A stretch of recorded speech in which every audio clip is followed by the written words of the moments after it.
அடிங்க பல்ட்டி அடிங்க. ஏய் ஏய் ஒழுங்கா விளையாடு. டேவிட் பாப்பா மேலே பார்த்து தள்ளி வா, தள்ளி விளையாடு. தள்ளி விளையாடு. கிளான்சி பக்கத்தில் வராதான், தள்ளி விளையாடும். ஜம்ப் பண்ணு நீங்களும் ஜம்ப் பண்ணு.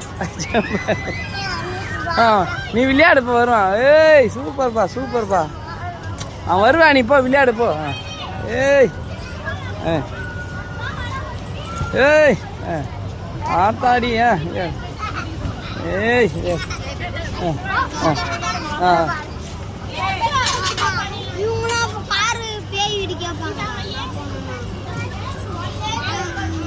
சொன்னா இருப்பா கொஞ்சம் விளையாடு. கமான். ஏய் விளையாடு போ. என்னாச்சு? நீ விளையாடுமா, நீ போம்மா, நீ விளையாடு போ. அவன் வேற விளையாட போறான் போ. ஆமாம் சரி விளையாடலாம் போ.